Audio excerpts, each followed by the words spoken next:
Hello friends, मैं doctor Snehal कदम न्यूरोग street से। आज मैं आपको फैलोपियन ट्यूब ब्लॉकेज के बारे में बताने जा रही हूँ।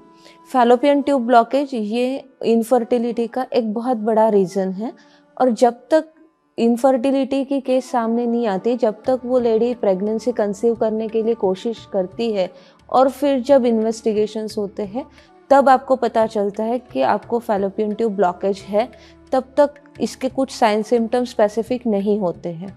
फैलोपियन ट्यूब ब्लॉक होने के मेन रीजंस है, जो कॉजेस है, उसमें एक तो इन्फेक्शन है जिसमें पीआईडी होता है।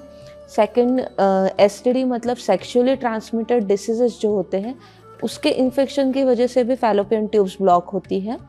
थर्ड है एंडोमेट्रियोसिस, जिसमें अधेजन्स डेवलप होते हैं। अगर पास्ट में आपकी कोई सर्जरी हुई हो या इक्टोपिक प्रेगनेंसी रही हो, मतलब फैलोपियन ट्यूब के अंदर प्रेगनेंसी रह गई हो और आपको सर्जरी करवाई हो, तो उस वजह से भी फैलोपियन ट्यूब ब्लॉक हो सकती है। उसमें पोस्ट सर्जरी स्कार्स डेवलप होते हैं और उस वजह से ब्लॉकेजेस होते हैं।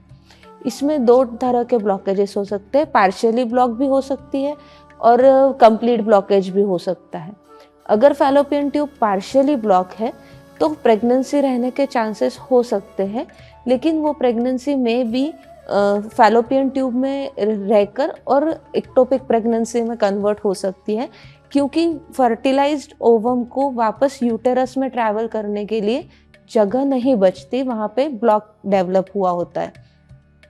सेम थिंग दो प्रकार से हो सकता है कि एक ट्यूब ब्लॉक हो और सेकंड ट्यूब ओपन हो। तो अगर इस तरह का कंडीशन में 50% चांसेस होते हैं कि लेडी प्रेग्नेंट हो सके, क्योंकि एक ट्यूब ओपन है तो वहाँ से ओवम ट्रैवल करके यूटेरस में आ सकता है।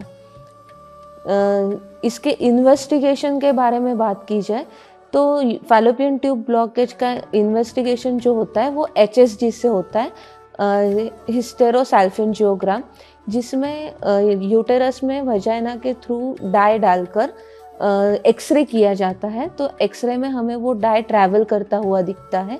अगर ब्लॉकेज है तो फैलोपियन ट्यूब के वहाँ वो डाई ट्रैवल नहीं करेगा, और अगर ब्लॉकेज नहीं है तो फैलोपियन ट्यूब्स ओपन दिख जाएगी डाई के थ्रू। अगर ये फैलोपियन ट्यूब ब्लॉकेज में हिस्टेरोसैल्फिंजियोग्राफी करने के बाद मे बी ये भी पॉसिबिलिटी होती है कि ब्लॉक ओपन हो जाए।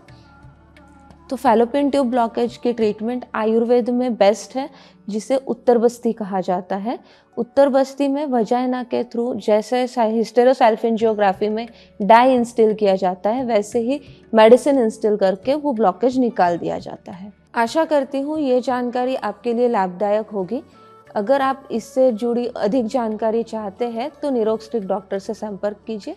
धन्यवाद।